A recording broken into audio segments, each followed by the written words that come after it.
já temos 21 alunos presentes, vamos conversar, então vamos continuar com a nossa aula, né? Semana passada a gente teve aquela atividade que era relativa à apresentação do mapa mental.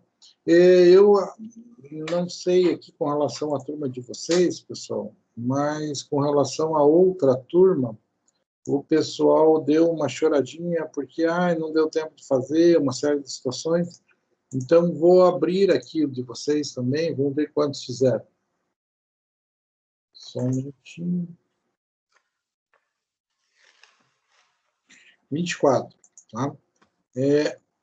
Caso alguém queira complementar, queira fazer alguma coisa, queira fazer... Deixa eu fazer isso também.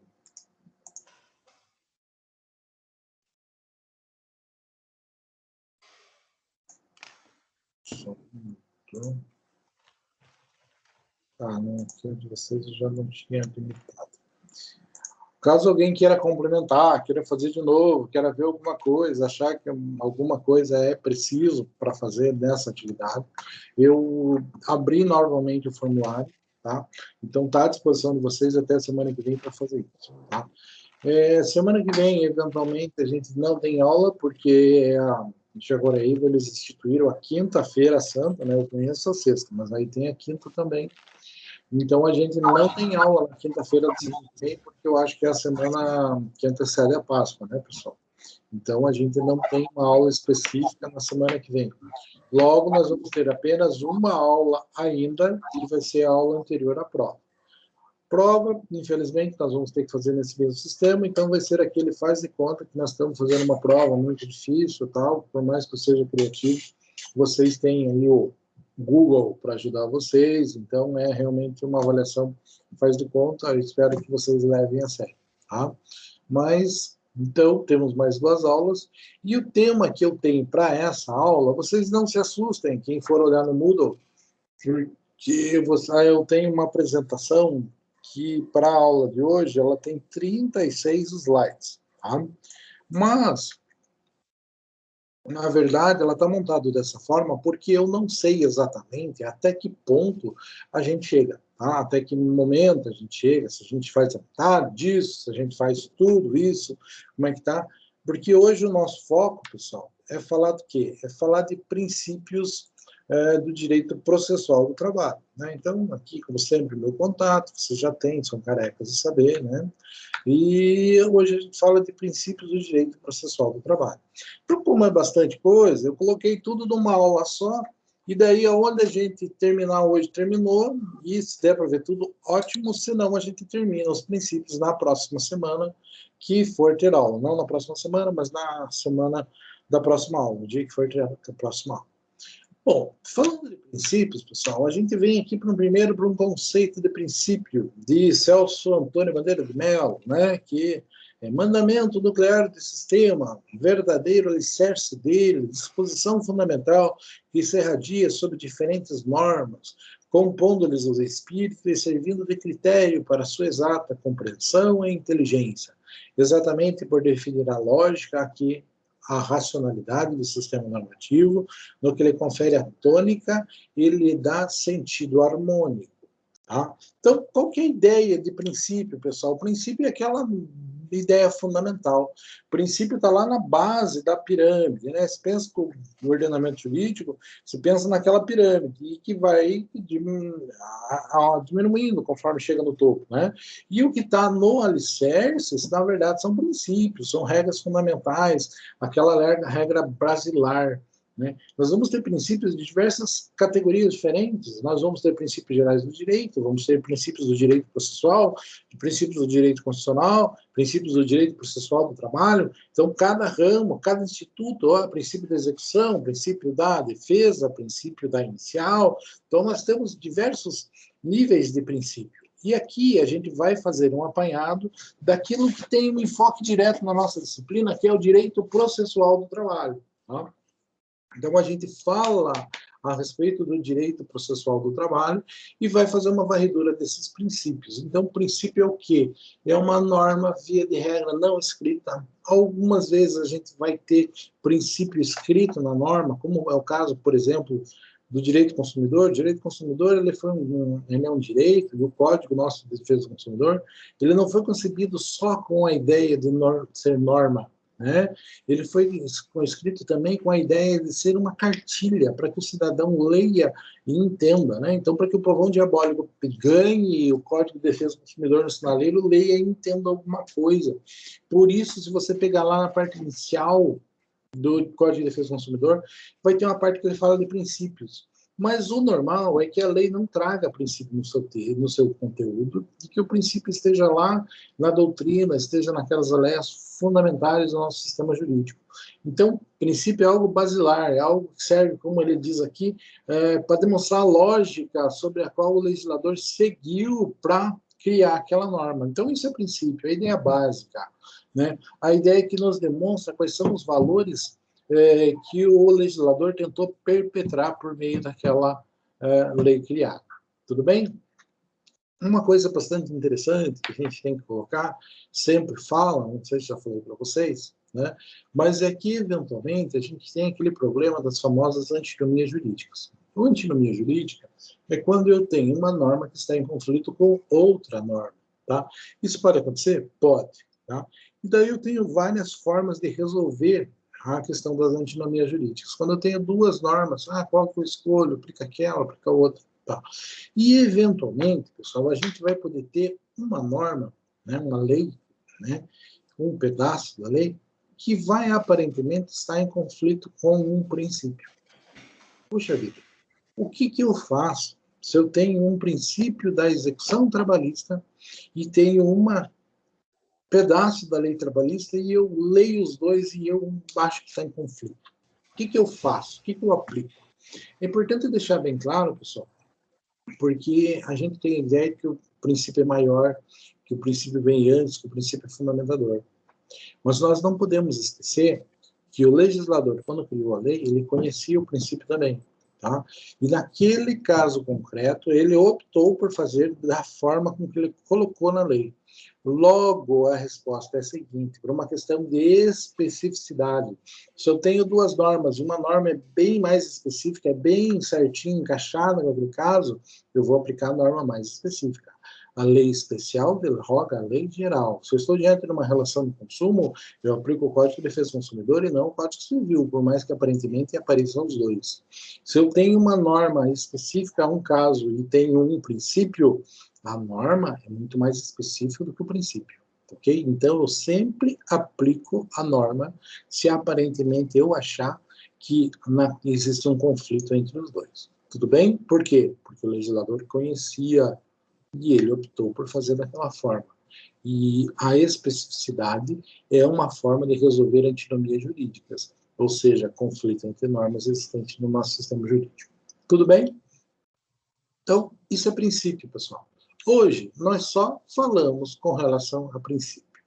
É uma aula, assim, que depende muito de quem vai dar a aula, pessoal, de quem vai fazer isso, tá? Mas, eu vou dizer para vocês, existem profissionais que conseguem ficar falando semanas, né, a respeito de princípios. E eu, particularmente, não vejo absolutamente nenhum demérito nisso. Acho que a gente tem que louvar até quem faz dessa forma, quem tem esse traquejo. No entanto, eu não tenho essa facilidade, tá, pessoal? Eu tenho um pouquinho mais de dificuldade com relação a isso. E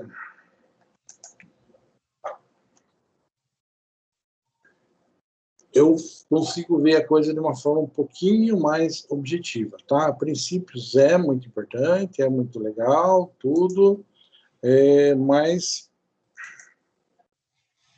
não é uma coisa assim tão pacífica, tão normal da gente trabalhar. Então, assim, não que não seja importante, não que tenha qualquer outra coisa, agora eu prefiro ir para questões mais específicas. E, como tratam-se de ideias básicas, vamos passar por diversos deles e vamos comentar cada um deles. Tudo bem? Então, primeira parte. Lógico que é tanta coisa que a gente tem que classificar. Nós vamos ter princípios constitucionais que vão ter aplicação direta dentro do processo do trabalho. Tá? Então, vamos começar por esses princípios constitucionais que estão dentro do direito processual do trabalho. Então, primeiro, princípio do devido processo legal. Artigo 5º da Constituição Federal, né, inciso 54, né, e 55, o que nós vamos dizer? Que ninguém está privado da liberdade ou de seus direitos sem o devido processo legal. Ou seja, aquilo que está escrito na lei, a forma certa do processo tem que ser observado. Então, nós temos um procedimento, uma forma, uma sequência com que os atos processuais devem acontecer perante o judiciário e perante o judiciário do trabalho. Logo, né, o princípio do devido processo legal que está previsto na Constituição é uma garantia também ao sujeito dentro do processo do trabalho. O princípio do devido processo legal diz que eu tenho direito que o processo siga uma sequência lógica de acordo com o que está previsto na lei. Então, o devido processo legal é o processo tem que seguir os passos que estão na lei, que estão na norma. Dentro dessas situações, nós vamos dizer que o juiz natural, que antes de existir o litígio já existe um juiz competente para julgar. Nós vamos ter, por exemplo, a proibição de tribunais de exceção, que aqueles tribunais criados especificamente para julgar um caso, isso não pode acontecer. Princípio do duplo grau de jurisdição, que eu não sou obrigado a aceitar a decisão de apenas um juiz, que eu tenho o direito de ver a minha decisão negada por pelo menos 3 juízes, né? Que é o princípio da recorribilidade das decisões, que praticamente toda decisão do judiciário é recorrível e que toda decisão tem que ser motivada, ou seja, tem que ser devidamente fundamentada. Então, estas são todas ideias básicas, são todos princípios que derivam da ideia do devido processo legal, que está esculpido lá no artigo 5º, garantia fundamental do indivíduo na Constituição Federal. Logo, o devido processo legal é um princípio do direito processual do trabalho. Tranquilo? Qualquer dúvida, pessoal, por favor, falem comigo. Como eu disse para vocês, eu acho que é uma aula por demais de genérica, né, e que às vezes pode ficar um pouco longe de vocês, tá? Mas vamos falando, porque a gente tem que deixar bem claro. Então, o princípio da imparcialidade do juiz. Tá? Isso é um princípio processual básico, né, pessoal? E que deve existir dentro do processo do trabalho, logicamente. O juiz tem que ser imparcial.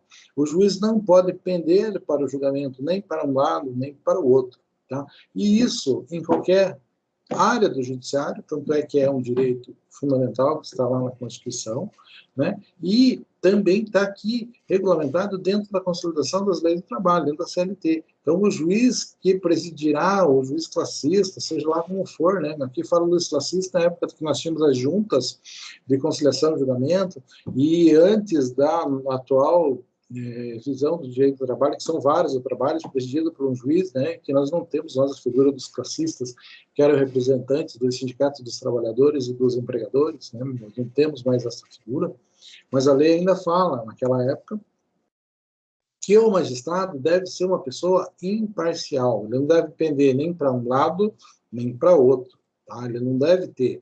Então, por exemplo, se o Edir fosse juiz, o Edir não poderia julgar uma ação que fosse contra o Corinthians. Por quê? Porque o Edir é corintiano roxo.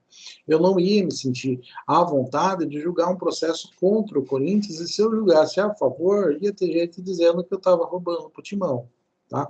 Então, eu não poderia, porque eu não tenho imparcialidade.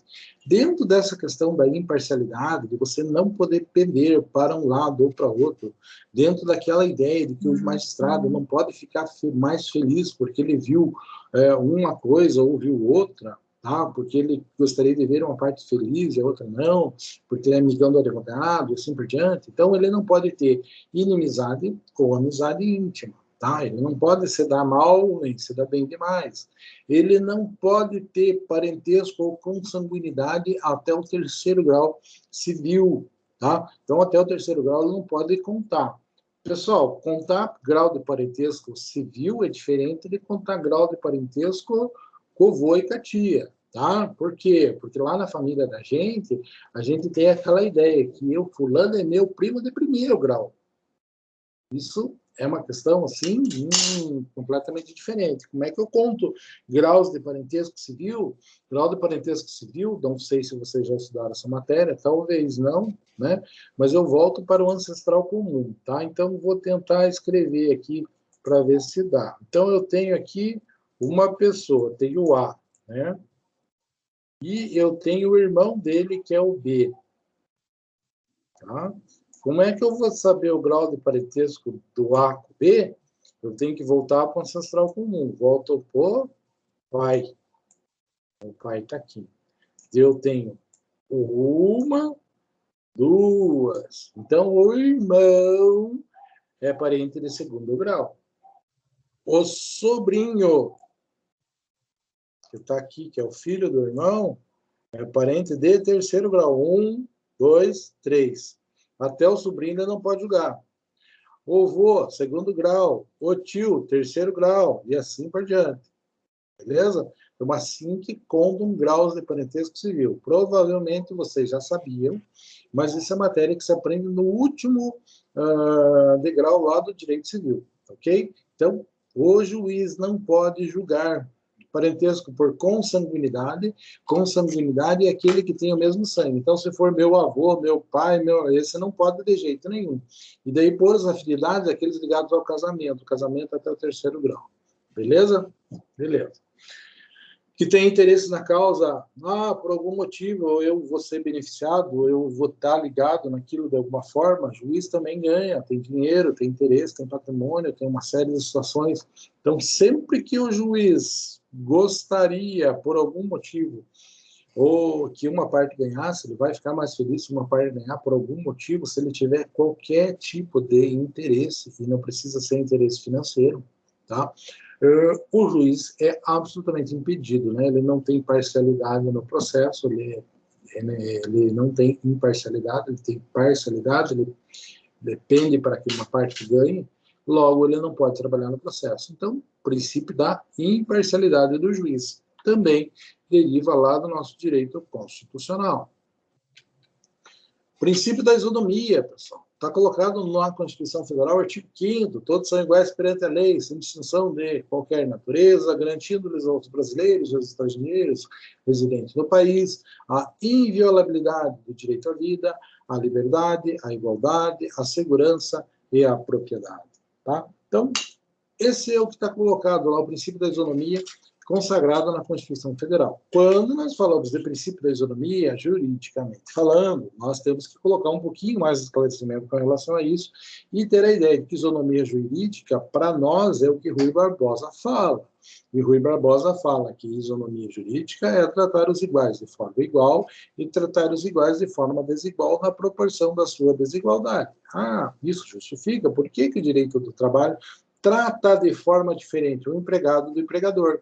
O empregador tem uma situação financeira diferente, tem um grau de crescimento diferente, ele não precisa necessariamente daquela relação para sobreviver da forma com que o empregado precisa. Logo, a lógica é que realmente ambas as partes sejam tratadas de forma diferente, de modo que o processo consiga equiparar as duas partes na hora de aplicar a justiça ao caso concreto. Tranquilo? Então, o princípio da isonomia é uma regra constitucional básica. Tá? E quando nós falamos de processo do trabalho, tem aplicação direta aqui, só que no caso do processo do trabalho, nós estamos muito mais ligados naquela questão não da igualdade. A igualdade está muito ligada com o direito civil. Não que não exista a diferença lá, mas igualdade a gente pensa na doutrina básica do direito civil. Quando nós falamos de processo do trabalho, direito do trabalho, nós pensamos basicamente na segunda parte do princípio da isonomia, que é para que eu seja justo, eu tenho que tratar os desiguais de modo desigual na proporção da sua desigualdade. Beleza? Então, esse é o nosso princípio da isonomia. Fundamento constitucional, também artigo 5º da Constituição, também direito e garantia fundamental do cidadão, que está previsto lá na norma fundamental, que tem aplicação direta no nosso processo do trabalho. Tá? Que mais? Princípio da motivação das decisões. Vejam, esse é o princípio constitucional, pessoal, né, que está lá no artigo 93, né, esse CR horrível, da onde os caras tinham a Constituição da República, na verdade é a Constituição Federal, né, eu gosto de mencionar assim. Então, nós vamos ter isso colocado no artigo 93 da Constituição, que diz que todos os julgamentos dos órgãos do Poder Judiciário serão públicos e fundamentados as decisões sob pena de nulidade. Tá? O artigo 832 da Constituição, da Consolidação das Leis do Trabalho, da CLT, fala que da decisão deverão constar o nome das partes, o resumo do pedido da defesa, a apreciação das provas e os fundamentos da decisão e a respectiva conclusão, né? E uma explicação doutrinária ali. O que eu quero dizer com isso? Que desde a Constituição de 88, né, e se nós pensarmos o artigo 832 da CLT, é muito mais antigo do que a Constituição de 88, considerando que a nossa CLT é da Era Vargas, né? Então, vamos pensar que ela tem muito mais tempo que a Constituição, e ela já dizia, as decisões têm que ser fundamentadas, né? O juiz pode, nós temos no nosso ordenamento jurídico, né, lá no direito processual civil, a gente aprende que existe uma coisa chamada o princípio da persuasão racional. Pelo princípio da persuasão racional, nós dizemos que o juiz é livre para julgar do jeito que quiser, desde que ele consiga fundamentar o seu julgado. Então, persuasão, convencer de forma racional. Então, é diferente de um rei. O rei julga do jeito que ele quer. Por quê? Porque a palavra dele é a lei. Então, ele não precisa fundamentar a decisão dele. O direito canônico, da mesma forma, julga do jeito que quiser. Ele não precisa fundamentar a decisão dele. Agora, se nós estivermos falando de processo de direito, né, direito civil, direito penal, direito do trabalho, como a decisão pode ser julgada, estar errada, cabe recurso, o sujeito ao dar a decisão ele tem que fundamentar, ele tem que explicar, ele tem que mostrar um motivo pelo qual ele julgou daquela forma. Isso é um direito constitucional do indivíduo. Aqui no artigo 93, o recorte está sendo feito sobre o judiciário, mas não só as decisões do judiciário, mas também como todas as decisões relativas aos processos administrativos também devem ser devidamente fundamentadas, tudo bem? Então, fundamentação serve para quê? Serve para que eu possa entender por que o sujeito julgou daquele jeito e para que eu possa dizer aonde que ele errou. Onde não tem recurso, não tem necessidade de dizer a motivação da decisão, porque a motivação só serve para dizer que o cara errou, que o cara acertou. Tudo bem? Então, nós precisamos disso. Tá? A motivação das decisões é o explicar o porquê que isso acontece. Um outro parênteses que a gente pode fazer, pessoal, é que com o advento do Código do Processo Civil de 2015, nós tivemos uma revisão bastante grande dentro do processo, de modo geral, né, considerando que o processo civil é o processo basilar de todo o nosso sistema processual, né, e lá houve, assim, depois que saiu o Código do Processo Civil, houve assim, uma grande repercussão, uma grande esforço, várias aulas, vários artigos falando que sobre a obrigação de fundamentação do magistrado, né, que as decisões têm que ser fundamentadas, porque o código veio falar isso, falar aquilo, tal, não sei o quê. Mas, gente, ele reforçou uma regra que já existia na Constituição de 88. Então, nós estamos em 2015, uma Constituição de 88, são 27 anos que nós já tínhamos no texto constitucional a obrigação de fundamentar as decisões. Se nós pegarmos a CLT da década de 40, nós vamos dizer que nós tínhamos 75 anos, base menos, de obrigação de fundamentação das leis, das decisões trabalhistas. Mas o Código de Processo Civil, ele deu uma reforçadinha na questão. Ele falou, olha, a decisão que é desse jeito, ela não está fundamentada. Então, não é que foi uma coisa nova, tá? É uma coisa normal. Só que como ele aprofundou um pouquinho, como ele pôs um pouquinho mais o dedo na ferida e disse assim para o magistrado, você tem que escrever isso, tem que explicar melhor o que você está fazendo. Tá? Ele não trouxe uma regra nova. Ele só reforçou uma regra que nós já tínhamos há muito tempo. Beleza? Tranquilo? Então, sequência a coisa. Né?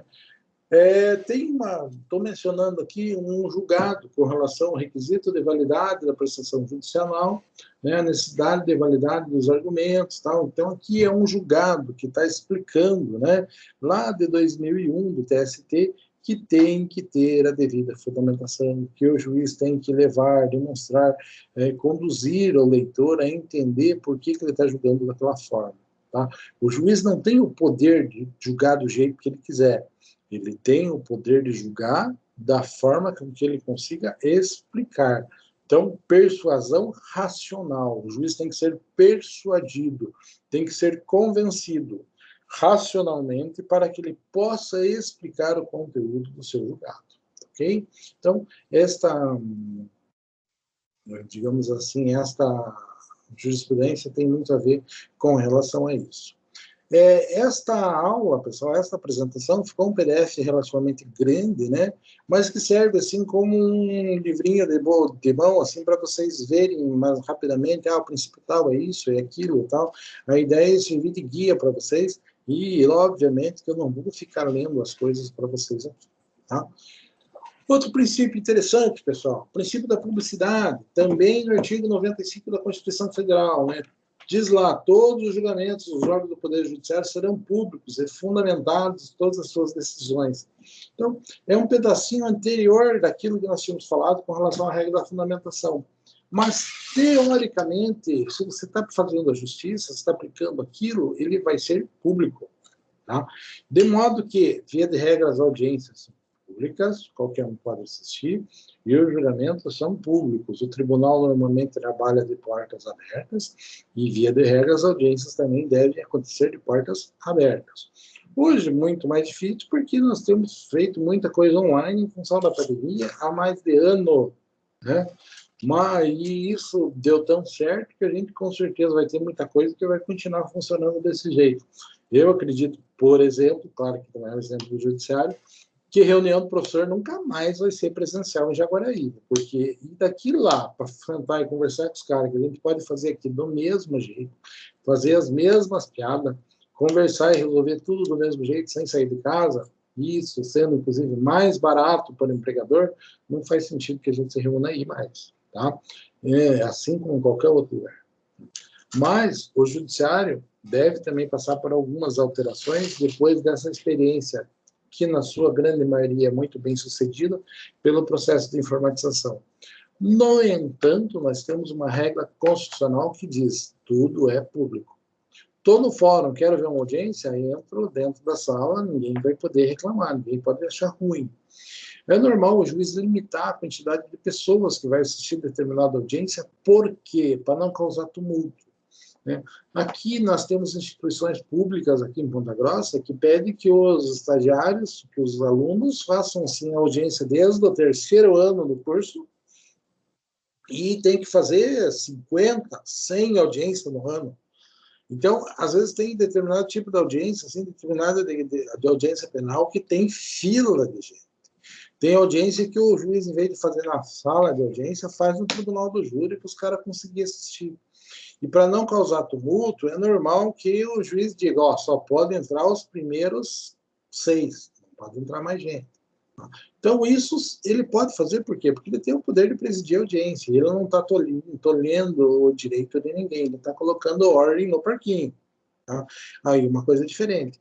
Mas a regra básica é que exista a publicidade. Eu, como advogado, se eu tiver a oportunidade, né, muitas vezes já viajei para fazer audiência fora, já fiz muita coisa, que a gente faz, viajou bastante para isso, e você não conhece o magistrado, né? Então era comum entrar e ficar no cantinho da sala, assistir ali algumas audiências para ver como que o juiz se comporta, como que é o jeito dele trabalhar, se ele é receptivo, se ele não é receptivo, qual que é a tendência dele, quais são, um pouco que você fica analisando os sujeitos, já entende mais ou menos como é que ele funciona a cabeça dele, né? Então, é interessante para o advogado fazer esse tipo de coisa. E é interessante para qualquer pessoa. Por quê? Porque o direito é público. Todos? Não. Eventualmente, a gente vai ter alguma situação quando você justifica em juízo, não, quero sigilo porque é uma questão de família, uma questão de propriedade industrial, uma questão, a gente pode não ter a questão da publicidade, nós podemos colocar o sigilo, né, no processo. Via de regra, corre em segredo de justiça as ações de família, né, porque ninguém tem interesse em saber por que o casal se separou. Aquelas ações de alimentos, ações que envolvem menores também, então as várias ações da vara da Fazenda Pública.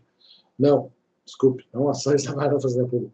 Ações da vara da infância e juventude também, via de regra, são ações que correm em segredo de justiça. As demais, via de regra, correm todos pela questão da publicidade. Então, qualquer um pode assistir, qualquer um pode ver, qualquer um pode acompanhar. Beleza? Princípio da inafastabilidade do Poder Judiciário. Tá? E daí eu vou perguntar para vocês, o que quer dizer a palavra ubiquidade? Da indeclinabilidade da jurisdição. O que é ubiquidade, pessoal? Vejam lá, está ligado ao artigo 5º da Constituição Federal, que diz assim: a lei não excluirá da apreciação do judiciário lesão ou ameaça de lesão de direito. Né? Então, o princípio é simples. Né? Tudo o que eu quiser levar ao judiciário, eu posso levar. Tá? Não tem nada que diga isso aqui nós não aceitamos, esse tipo de processo não vai ser julgado. Então, isso não existe. Eu pergunto a questão da ubiquidade, pessoal, porque eu achei que é um termo diferente e eu, hoje à tarde, fui para o dicionário procurar o que quer dizer ubiquidade. Será que essa palavra existe? Tá? Então, eu digo para vocês, ubiquidade tem a ver com aquela questão da teologia, né? Questão da religião, que sabe que aquela história que a gente diz que, aquela teoria na qual a gente diz que Deus está presente em todos os lugares ao mesmo tempo? Aquela ideia de que ele é onipresente, né? Aquela ideia que vem da piadinha, né? Não sei se vocês já ouviram a piada de por que o diabo inventou a sogra. Daí a resposta é simples: o diabo inventou a sogra que ele não é como Deus, que é onipresente, que está em todo lugar ao mesmo tempo. Daí ele inventou a sogra para fazer representação dele na maior parte dos lugares que ele pudesse. Okay? Então, a ubiquidade, na verdade, vem lá da teologia como essa característica de Deus estar presente em todos os lugares ao mesmo tempo. E quando a gente fala ubiquidade ou indeclinabilidade da jurisdição, quer dizer, a jurisdição está presente em todo lugar ao mesmo sempre. Tá? E eu não posso afastar da jurisdição nada, porque pode o judiciário analisar qualquer tipo de conflito. Tranquilo? Entendemos o que é a ubiquidade? Ubiquidade é aquele fato de estar presente em todo lugar ao mesmo tempo. Né? Que é típico da teologia, uma característica de Deus. Tá?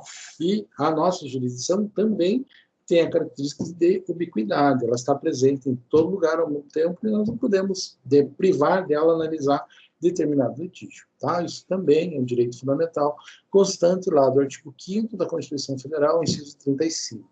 Beleza? Estão me ouvindo, pessoal? Ou estão dormindo aí? A minha impressão é que vocês estão jantando, vendo novela, e eu estou aqui falando para a parede, né? Estamos aqui, professor. E está aproveitando alguma coisa, moçada? Opa! Eu mesmo nunca tinha ouvido falar ubiquidade.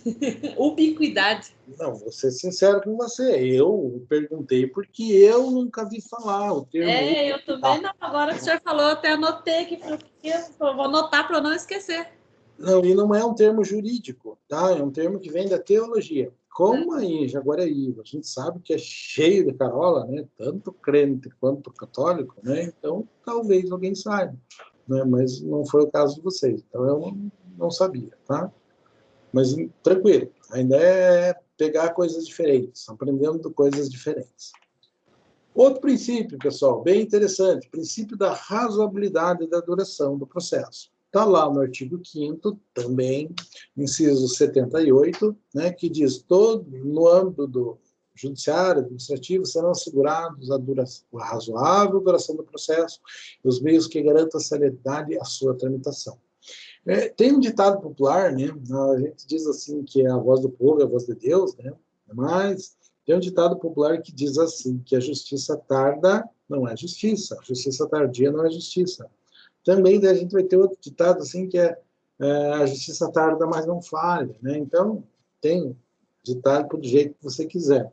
Mas o que eu vou dizer para vocês? Teoricamente, quando demora demais, não é justo mais. Tranquilo? Esta que é a ideia. Então, o que procura-se fazer é que o processo tenha uma duração mais rápida possível, que ele seja célere, que ele seja razoável. O problema é que a gente tem acúmulos de processo em determinados lugares, a gente tem falta de dinheiro público para investir no judiciário, a gente tem falta de funcionários, a gente tem uma série de situações que fazem com que muitas vezes os processos não tenham duração razoável. Tá? Eu já tenho audiência marcada, pessoal, para 2022, novembro, tá? Na comarca de Telêmaco Borba. Puxa vida, mas é 1 ano e meio, professor. Exatamente. Tá? E eu tenho várias outras audiências marcadas que eu tenho certeza que vão ser desmarcadas e vão ser posteriores daqui a 1 ano e meio. Então, o que acontece? Isso é um problema do nosso judiciário, um problema do funcionamento dos nossos processos, algum problema existe. Tá? E nós temos um problema que vai restaurar lá na duração do processo. É interessante também, pessoal, certa vez eu teve uma palestra aqui em Bonavaz, talvez eu já tenha falado para vocês, de veio um cara da Espanha, o Munhoz Conde, dar uma palestra. E eu estava no OAB e tal, e aquela situação, o cara veio, tinha um jantar lá, e no jantar, ele não conhecia ninguém, ele veio e sentou do meu lado. Né? Daí a gente ficou conversando. O cara espanhol, gênio, né, conversando. E daí ele relata assim, uma situação diferente, né, pessoal? Porque aqui no Brasil, nós temos o problema, talvez, nossa fase de desenvolvimento, aquela país que está crescendo muito, né? Então, o judiciário está crescendo, está aumentando a malha para conseguir resolver todos os processos. E aí o problema de celeridade, que é ao contrário do que acontece na Espanha hoje. Tá? Na Espanha, isso já aconteceu no passado, então hoje eles têm um judiciário enorme, não tem mais processo para tudo isso. Tá? Porque o povo lá já está mais quieto, já está mais acostumado, já está mais acomodado, já tá... Então, lá eles têm um volume de processo muito menor. E o problema que a Espanha hoje enfrenta não é mais o nosso problema de dar resposta a todos os problemas judiciários que existem, julgar todos os processos num tempo rápido. Aonde que nós vamos colocar todo esse povo que nós empregamos no judiciário porque eles não têm mais serviço. Tranquilo? Então, são fases de desenvolvimento de um país, de uma nação, que vão redundar nesse ou naquele tipo de problema. Tá? Então, a razoável duração do processo corresponde a dizer que o processo demorar demais ele não vai ser justo, mas isso depende de uma série de fatores que fogem à nossa possibilidade de resolver. Tranquilo? Professor, diga. Posso fazer uma pergunta? Se eu souber a resposta, eu te digo. Então, vamos lá. Com relação a essa ação que você tem daqui 1 ano e 8 meses, 2 anos, tudo que é pedido não tem nenhum tipo de prescrição, né? Digamos que é algo que ele tem direito, mas daqui 1 ano só, daqui 1 ano e 8 meses, ele não tem mais esse direito. Tudo que está na ação, ele não se prescreve, né? Teoricamente é assim, existe uma coisa chamada prescrição intercorrente, tá? E daí a gente vai ter algumas coisas que vão servir para, digamos assim, reiniciar essa prescrição, tá? Por exemplo, tem um processo, tenho 2 anos para dar entrada nele. Dei entrada, interrompeu a prescrição, então aquele lá acabou. Agora, a prescrição intercorrente, se no tempo que entrou, até o tempo de julgar, vai ter lá mais um prazo. Tá? Esse prazo seria 5 anos. Se tem 5 anos no julgar o processo e não acontecer uma nova causa de prescrição, pode ser que ocorra, sim, a prescrição intercorrente. Tá? Então, no meu caso, eu acredito que não. Tá? Mas existe um termo chamado prescrição intercorrente, que é a prescrição que acontece dentro do processo. Tá? Isso não é tão comum, porque o advogado não vai deixar com que isso aconteça. Tá? Ele sempre vai estar mexendo em alguma coisinha lá que vai interromper a prescrição, vai apresentar um pedido diferente, alguma coisa, essa prescrição interrompe. Estou aguardando audiência, essa prescrição não vai interromper. Tá? Agora, se o processo ficar parado por tanto tempo, ele acontece prescrição intercorrente. Vamos pensar assim, outro exemplo, né? Uma execução fiscal. A execução fiscal, o Estado pode propor ela em 5 anos. O Estado normalmente espera, dá 4 anos e meio, ele vai lá e entra com a execução fiscal. Ele vai tentar cobrar um bem, cobrar o EDI. E o EDI não tem patrimônio no nome dele, ele fica lá o processo, fica parado. O que o Estado faz? Todo ano ele vai lá e faz uma pesquisa. Cada vez que ele faz a pesquisa, ele movimentou o processo. Ele impediu que acontecesse a prescrição. Agora, chega um momento que o procurador de Estado fica de saco cheio, de puta, não vou pedir de novo. Se ele deixar 5 anos sem mexer o processo, acontece a prescrição intercorrente. Tranquilo? Mas isso é uma figura própria, que a gente estuda com bastante cautela na sequência, ok? Entendi. Tá? Então, pode acontecer sim, mas desde que o processo fique 100% parado. Este meu está esperando audiência, tem um ato marcado que daí não faz sentido eu praticar atos no meio daqui até a audiência, e tem um ato marcado para acontecer lá, então não está correndo prescrição. Agora, se os interessados deixam o processo ficar parado, aí naquele mesmo tempo que o processo prescreveria para entrar com o processo, ele prescreve se ele ficar parado mesmo existindo o processo. Esta modalidade de prescrição nós chamamos de prescrição intercorrente. Tranquilo? Tranquilo, professor. Obrigado.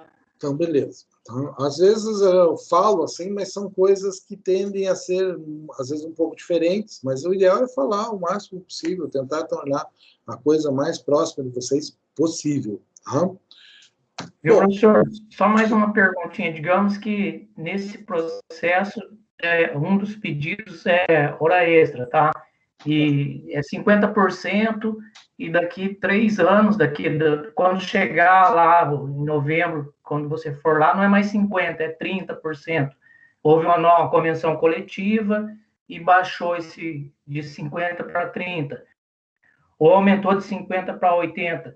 Fica o que está no processo ou o que vai beneficiar o...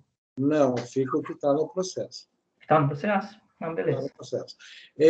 Quando existem essas diferenças, assim, alguma coisa, a gente só vai dizer que é só quando é para o direito penal, por exemplo, o direito tributário, tá?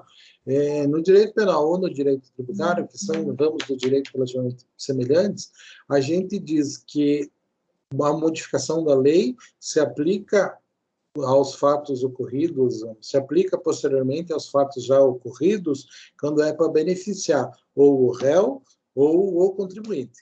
Tá? Nos outros, se aplica a que está valendo na época dos fatos. Tranquilo? Beleza. Então, bom, falamos, então, dos princípios que são de ordem constitucional, que tem fundamento lá na norma constitucional. Agora, a gente tem que falar um pouquinho daqueles princípios que têm fundamento lá no direito processual civil. Por quê? Porque tem princípio que vem lá da norma-mãe, que é da Constituição Federal, e a gente vai ter princípio que vem do direito processual civil, que também é uma regra geral ao processo do trabalho. Tá? Então, falamos aqueles que vêm lá da norma-mãe, e agora a gente fala um pouquinho daqueles princípios que vêm da norma processual civil. Primeiro, princípio do dispositivo da demanda. Tá? A gente tem assim, uma série de coisas que a gente coloca com relação a isso.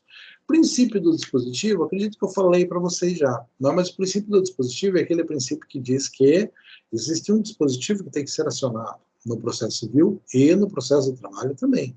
Né? Então, o processo não começa sozinho, gente. Alguém tem que ir lá e tem que contar a história triste, tem que acionar o dispositivo para que o processo comece. A gente tem que pensar o dispositivo como um interruptor que acende a luz. Né? Alguém tem que ir lá no dispositivo chamado interruptor, apertar ele para acender a luz. O processo do civil, o processo do trabalho é a mesma coisa, só que aqui nós não temos um interruptor, nós temos uma peça processual chamada petição inicial.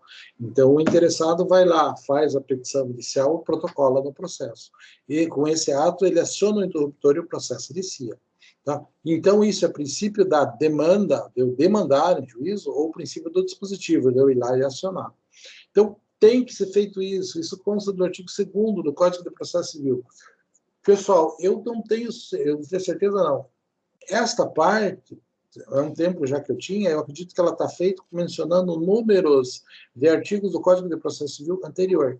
Tudo existe ainda do mesmo jeito, só que eu não fiz a correção dos números dos artigos. ok? Mas, nesse caso aqui, está ainda no código, no artigo 2º do Código de Processo Civil, o princípio do dispositivo. O processo não começa sozinho, tá? O interessado tem que ir lá e fazer a petição inicial, tem que ir acionar o dispositivo. Então, isso se aplica no processo civil e isso se aplica também no processo do trabalho. Claro, no processo do trabalho, como ele tem a característica de ser protecionista, a gente vai ter situações onde a gente tem exceção a essa regra. Então, instauração do processo de ofício, porque a Secretaria Regional do Trabalho, que é um órgão administrativo, né, que a gente chama do Ministério do Trabalho, onde a gente faz carteira do trabalho, a gente tem as secretarias regionais do trabalho. Eventualmente, chega ao conhecimento da secretaria que tem algum problema, alguma situação, eles vão lá e fazem um ofício para o juiz instaura uma reclamação de ofício. Pode ser feito isso? Pode. Da Justiça do Trabalho, pode. Então, primeira exceção à regra. A segunda exceção à regra, se no processo não vier notícia do pagamento, ninguém fala nada, o juiz pode dar início à execução de ofício. Ou seja, condenou a uma sentença, pagar tanto, ninguém fala nada, o juiz pode dar início à execução de ofício. Pode. No processo civil não pode. No processo do trabalho pode. Isso é uma exceção ao princípio do dispositivo? Com certeza. Tá? E nós vamos ter a terceira, né, que é a instauração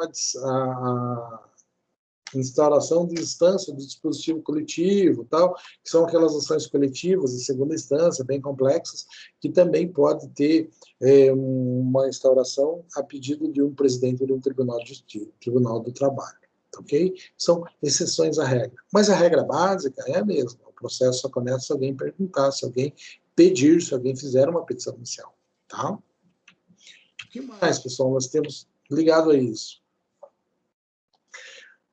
Se o processo inicia por iniciativa da parte, o processo vai chegar ao fim por impulso oficial. Ou seja, a parte faz ele começar e o juiz empurra ele para acabar. Por quê? Porque o processo é um mal necessário, é um ralo de dinheiro público que tem que chegar ao fim o mais rápido possível. Tá? Então, essa é a visão que nós temos. O processo começa por meio de iniciativa da parte e é encaminhado para o fim por iniciativa do magistrado, né? Então, vejam lá, o processo começa por iniciativa da parte, mas se desenvolve por impulso oficial, né? E a mesma coisa nós vamos ter no texto da CLT. Então, por que isso? Para acabar o mais rápido possível. Isso quer dizer que eu iniciei o processo, eu fico tranquilo, porque o juiz vai levar ele até o final? Não, não quer dizer. Porque o interesse de conseguir aquilo que está na petição inicial é meu. E o interesse do magistrado é acabar com o processo o mais rápido possível. Se eu não fizer o que precisa para aprovar os meus pedidos, para aprovar as minhas argumentações, eu vou perder. Tá? O magistrado quer encerrar o processo, não quer dar o que é de direito de ninguém. Ele tem uma estatística que diz que quanto mais processos ele conseguir julgar, ele conseguir encerrar, ele mais produtivo ele é e mais próximo ele está da promoção, de chegar no tribunal. Beleza? Então, ele não está preocupado em resolver a vida de todo mundo. Deveria, mas não está. Logo, o princípio do inquisitivo, do impulso oficial, nós dizemos que o juiz empurra o processo para chegar ao fim. Só que o fim que o juiz busca, não interessa se tem resolução de mérito, se não tem resolução de mérito. Normalmente ele vai dizer assim, julgo improcedente porque não provou, acabou para ele, está resolvido. Para a parte o problema fica. Tudo bem? Princípio da instrumentalidade ou da finalidade. Aqui, pessoal, a gente vai chamar princípio da instrumentalidade, no processo civil é comum a gente chamar de princípio da instrumentalidade das formas. Por quê? Porque, eventualmente, o código, a lei prevê formas, prevê jeito que as coisas devam acontecer. Por que o legislador prevê forma para as coisas? Prevê a forma, o jeito que a coisa deve ser realizada. Porque ele imaginou que fazendo daquela forma seria o mais eficiente de alcançar o objetivo. Então, Mas vamos pegar aquele exemplo, quando a gente fala do princípio da instrumentalidade das formas, a gente pensa assim, né, que eu pedi uma citação, eu como advogado, pedi uma citação por meio do oficial de justiça.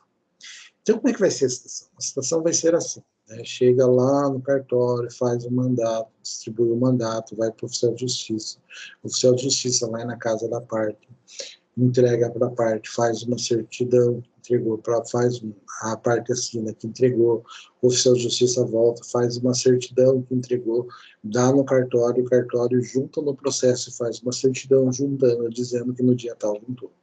Dá juntado do mandato devidamente cumprido no processo, começa a contar o prazo.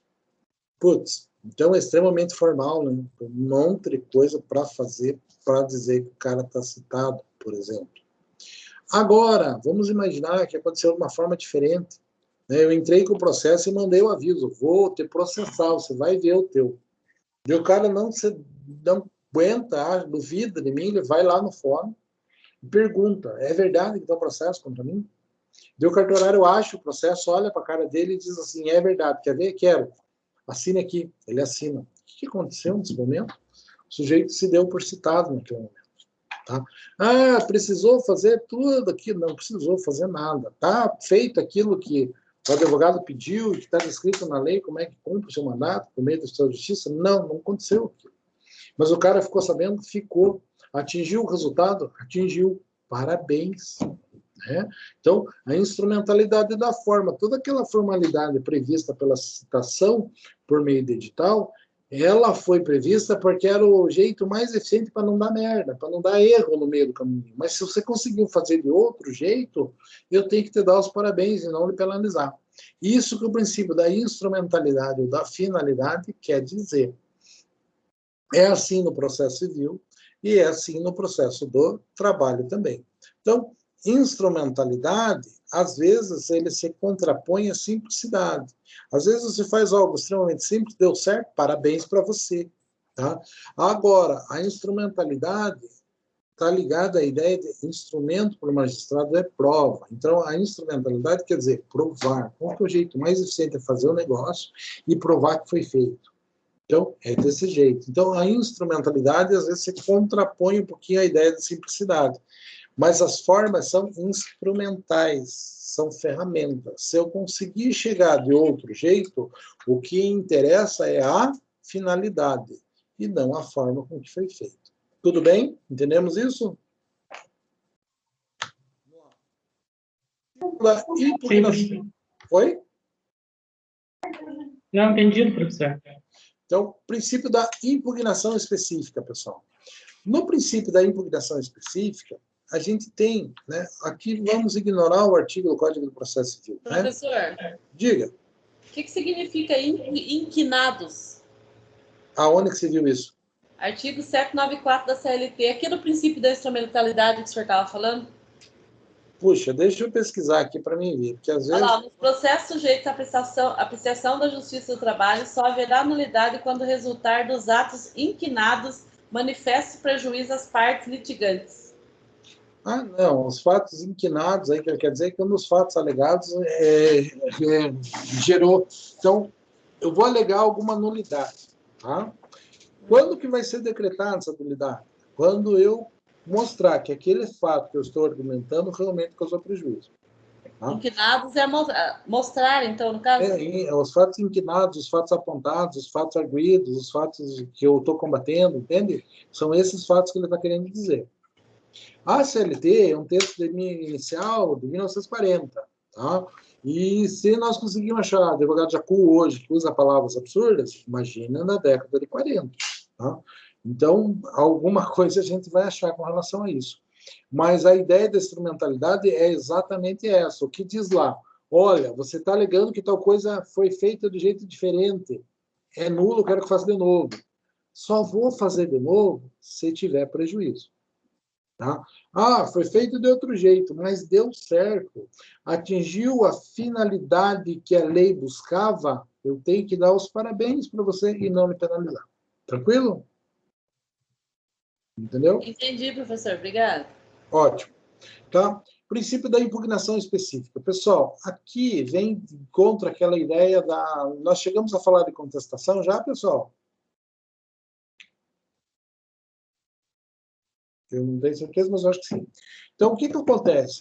A impugnação específica diz assim, tudo que é colocado tem que ser impugnado especificamente.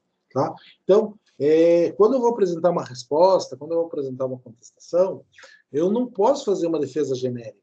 Eu tenho que fazer uma defesa específica, né? A contestação trabalhista tem dois princípios básicos, o princípio da especificidade e da eventualidade. Eu tenho que contestar todos os pedidos formulados um por um, especificamente, porque, eventualmente, eu vou apresentar uma defesa genérica e essa defesa genérica não cola. Se ela não cola, eu vou sucumbir em tudo aquilo que não foi impugnado especificamente. Então, eu tenho que impugnar especificamente, contestar tudo especificamente. Vamos para um exemplo do direito civil para vocês entenderem. Tá? Acidente de trânsito. A meu ver, um acidente de trânsito. Eu acho que eu não sou culpado e que o culpado é outro cara. Mas ele entra com uma ação contra mim. E daí ele cobra o conserto do carro dele, os dias que ele ficou parado sem poder trabalhar, a despesa do hospital, e daí o que ele gastou de Uber, mais lucro cessante, mais não sei o quê. Eu posso fazer uma defesa dizendo assim, olha, o culpado é você, não sou eu. Ponto. Se o juiz achar que eu estou certo, ótimo, o Edi ganhou o processo. Mas isso é prudente? Não. Porque o juiz pode achar que o culpado é o Edi. Como existe esta possibilidade, como que tem que ser a defesa correta a ser apresentada? Tem que dizer assim, olha, não sou eu o culpado é ele. Né?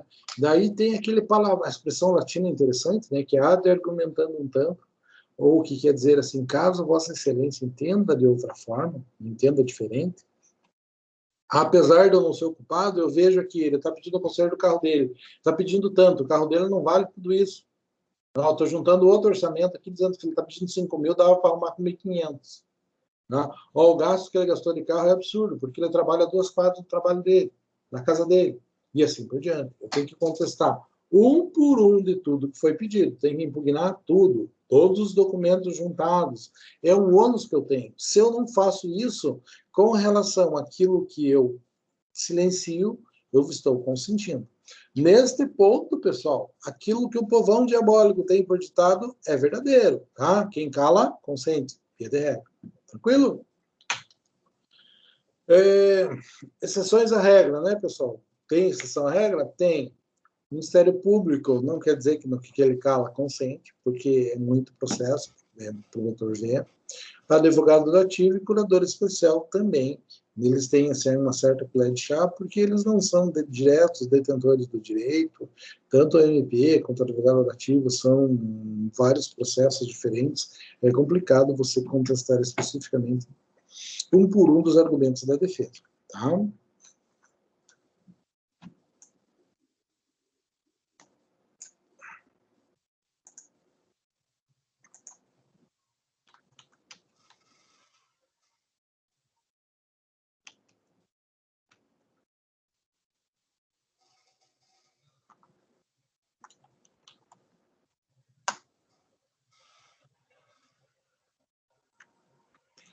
Vamos lá. Princípio da estabilidade da lide, pessoal. Isso aqui é uma coisa que acontece no processo do trabalho exatamente da mesma forma com que acontece no processo civil. Então, eu vou dizer para vocês assim, estabilizar a lide é não poder mais modificar a lide. Não poder modificar a lide, não poder modificar o processo, é não poder modificar o pedido. Tá? Então, eu vou dizer para vocês assim, que existem regras bem simples com relação a isso. Antes da citação da parte contrária, eu posso modificar o pedido livremente. Ah, pode? Pode. Por quê? Porque não citou a parte contrária ainda, e pelaquela teoria angular da formação do processo, só existe processo após a outra parte ter sido citada. Então, se a outra parte não foi citada ainda, eu posso mudar o processo. Então, estabilizar a lide é estabilizar o pedido, estabilizar aquilo sobre o qual o processo está tramitando. Até o saneamento do processo, o julgamento das questões processuais do processo, eu posso mudar o pedido, desde que a outra parte concorde. Ah, é possível fazer isso? Sim, é possível. Após o saneamento do processo, após a resolução das questões processuais do processo, eu não posso mais mudar de jeito algum, nem que a outra parte concorde. Ah, é assim mesmo? É assim. Professor, mas acontece da outra parte concordar com a alteração do pedido? Às vezes sim, pessoal. Tá? Uma vez eu fui para não era o processo trabalhista também, era uma ação de alimentos. Tá? Colega meu formou-se médico, ficou, daí foi para uma cidadezinha no interior, se apaixonou por uma moça, casou. E ficou um pouquinho lá e já saiu. O médico tem emprego em todo quanto é lugar. Né? E ela saiu também, veio com ele, só que não conseguiu viver longe da família. O que aconteceu? Ela voltou para Matão, onde ela era. Um ano depois entrou com um processo pedindo alimentos com relação ao cara que era médico. O médico ganhava bem, e ela era uma moça jovem e tal, pedia uma fortuna de alimentos. Puxa vida, fomos nós para uma audiência de conciliação. A audiência de conciliação ele já tinha sido citado, mas o processo ainda não tinha sido saneado, não tinham sido resolvidas as questões processuais pendentes. A audiência durou, nada mais nada menos que umas 4 horas. Tá? Por quê? Porque ele tinha casado, eles não tinham se divorciado ainda. Daí nós ficamos 4 horas conversando, né, principalmente porque era longe pra cacete, então a gente tentou resolver tudo de uma vez só. Então, nós convertemos o pedido inicial, que era um pedido de alimentos, em uma ação de divórcio consensual. Dentro do divórcio consensual, nós fixamos um monte de cláusulas de situações e fixamos, inclusive, pagamentos com relação a ela durante um período de tempo que não foi fixado na questão alimentar, mas sim uma questão de remuneração por um tempo, tal, assim, para que aquilo não ficasse valendo para sempre. E, lógico, só foi possível fazer isso por quê? Porque nós concordamos, nós fizemos um pedido de alteração do pedido inicial, que era de alimentos, para que tornasse o processo que era de alimentos em um processo de divórcio. Dá para fazer isso? Dá. Por quê? Porque nós conseguimos entrar em consenso com a outra parte. Foi fácil? Não. 4 horas de audiência. Tá? O povo, assim, do fórum já queria matar a gente, mas a gente insistiu o quanto deu para tentar resolver aquela situação. Tranquilo? Então, é possível? Sim. O que é estabilizar a líder? Tornar estável, imutável, os argumentos que vão ser ali produzidos. Como é que eu alcanço isso? Né? A partir do momento que eu tenho os pedidos fixados e que eu não altero mais os pedidos, ali torna-se estável, porque eu vou apenas trabalhar para, digamos assim, comprovar a existência daquilo ou não, a veracidade daquilo, o deferimento daquilo ou não. Tudo bem? O princípio da eventualidade, pessoal, é aquele princípio que vem aqui nem com implementação ao princípio da impugnação específica, devia ter colocado eles junto, um do outro, né? A impugnação específica deve acontecer porque, eventualmente, uma defesa genérica não é aceita e eu vou sucumbir, né? Aquilo que a gente falou com relação aos pedidos, o exemplo do acidente de trânsito e tal. Então, o princípio da eventualidade, eu já explico ele quando eu falo do princípio da especificidade. São coisas que obrigatoriamente devem caminhar juntas. Tranquilo? Então, aqui tem uma jurisprudência também que está tratando da aplicação do princípio da eventualidade, como é que tem que funcionar, qual é a situação, a contestação deve abordar toda a matéria de defesa, não podendo tratar apenas de uma situação e assim por diante. Tá? Princípio da economia processual também é um princípio, também é uma regra básica do direito processual, e vem daquela ideia que a gente sempre está falando, né? A prestação judicial tem que gastar o menos de dinheiro para resolver o máximo, né? Dentro dessa ideia de economia processual, a gente sempre lembra que o processo é um ralo de dinheiro público. Quanto antes eu acabar com o processo, melhor. Diga. Só uma dúvida aqui nesse princípio da estabilidade da livre. Feita a citação, não pode mais fazer pedido nenhum no processo, no caso, o autor? Veja, vamos pensar assim, 3 elementos que acontecem no processo. Citação, dois elementos, citação e saneamento. Tranquilo? Uhum. O que é o saneamento? Resolver as questões processuais pendentes e ver quais são as provas que tem que ser feitas. Ok? Isso é sanear o processo. No processo do trabalho, isso acontece no começo, na audiência lá. Ah, não deu acordo, o juiz faz o saneamento do processo. Tranquilo? Então, o que acontece? Antes de citar a parte contrária, eu, autor, altero o pedido de qualquer jeito. Como eu quiser, eu posso alterar. A partir do momento que houve a citação da parte contrária, eu posso alterar o que for pedido, desde que a parte contrária concorde. Ah, entendi. Isso já é difícil. Por isso que eu citei o exemplo do meu divórcio lá em Dois Vizinhos, lá no fim do mundo. Tá? O que aconteceu? Era uma ação de alimentos. Nós fizemos um acordo, transformamos em uma ação de divórcio. Por quê? Porque existia a concordância da outra parte e não tinha acontecido o saneamento do processo ainda. A partir do momento que tem o saneamento, o juiz já viu, o processo é sobre isso, resolva as questões, e eu quero que passe a prova assim e assado. Se ele já resolveu tudo isso, se eu mudar o que foi pedido, eu acabo com tudo que o juiz fez. Então, após o saneamento, não dá para mudar de jeito nenhum. Antes do saneamento e depois da citação, com a concordância da parte contrária. Antes da citação, mudo livremente. Tranquilo? Ah, entendi. Entendeu? Beleza. Importante que vocês vão me cutucando com relação a isso, tá? Bom, falei sobre o princípio da economia, que a gente deve fazer as coisas guardando o dinheiro público, né? Princípio da oralidade. Parece que não é um princípio tão comum no processo civil, mas ele existe em algumas situações do processo e ele é muito forte do processo do trabalho, tá? Então, a reclamatória trabalhista pode ser oral.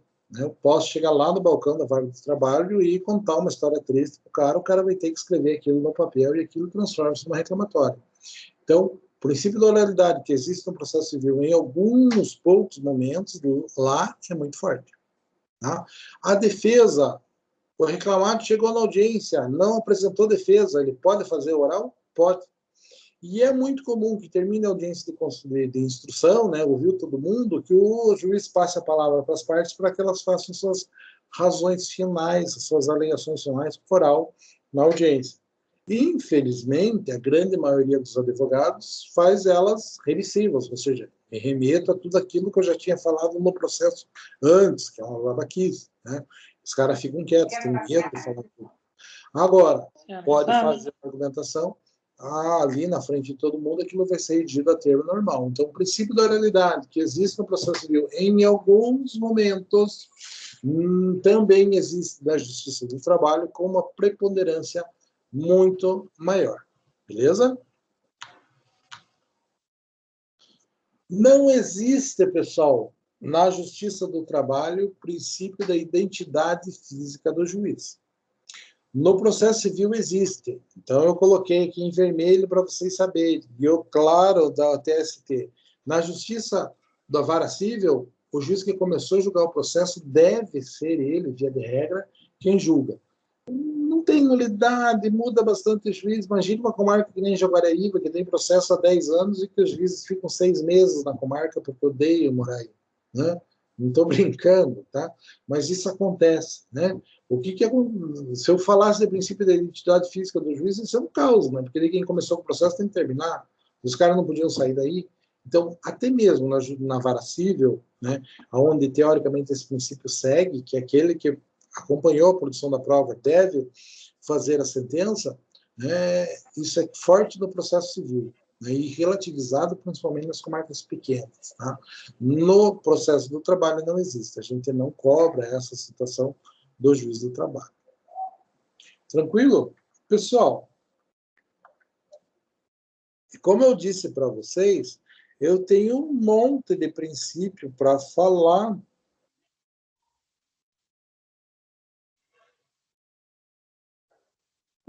Tenho mais 2 que eu quero falar para vocês. Não, na verdade, não. Vamos descansar, professor. Na verdade, eu tenho um monte de coisa aqui, já é 10 e 10 praticamente, pessoal. E dava para a gente dividir, para não ter conteúdo diferente, eu falo, dou uma revisada em alguma coisa importante aqui, e a gente termina o resto dos princípios na última aula, que vai ser antes da prova. Tudo bem com vocês? Para mim tá ótimo, professor. Tá bom? Tudo bem, professor. Então, beleza. Professor, hoje foi bastante coisa. Não é. A Amanda respondeu até assim, tudo bem, professor. Tá ótimo. Não, então vamos fazer assim, pessoal. Na verdade, eu acho que essa matéria é bem chata, simples demais, assim, né? Mas vamos dividir, então, até para a gente evitar de ter conteúdo muito diferente na prova depois, né? Então, a gente divide aí a questão dos princípios em 2 aulas e fica bem do jeito que está lá no Unimestre, inclusive. Pessoal, falando em Unimestre, eu tenho que fazer chamada. Deixa eu fazer chamada de vocês só um pouquinho. Deixa eu ver se eu consigo abrir aqui. Tá, vamos fechar tudo e abrir certinho. Só um minutinho, pessoal.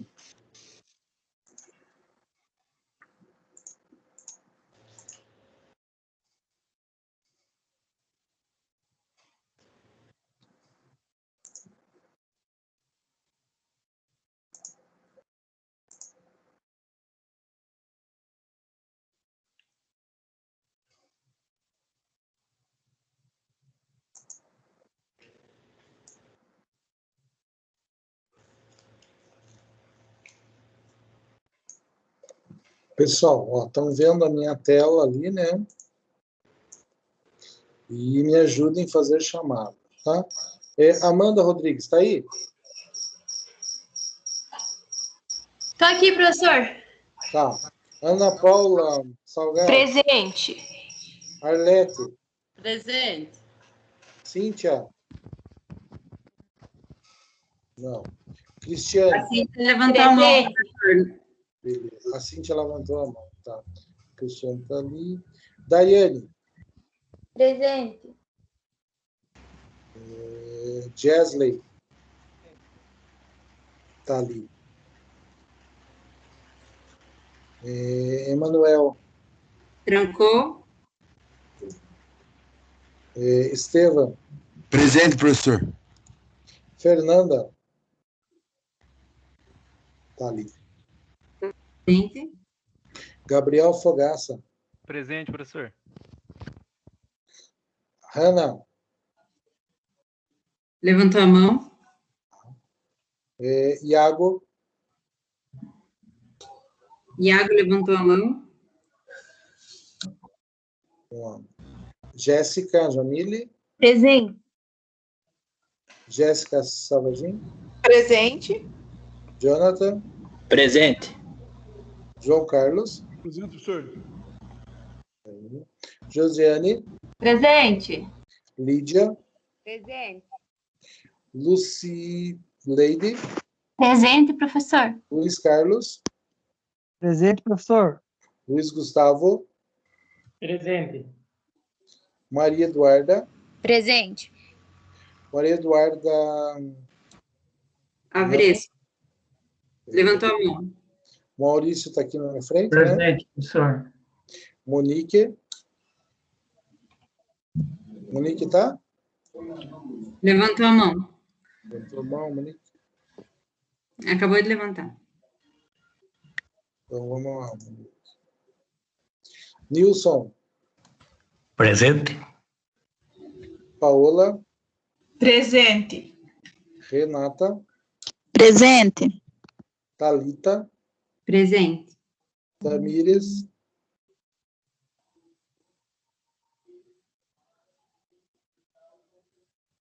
Vitor. Vinícius. E Wesley.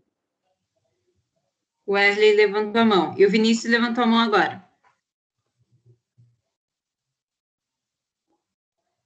Então, pessoal, é isso. Tudo de bom para vocês. Da minha parte, estão dispensados. Eu acho que está fluindo mais ou menos bem a coisa. Tá?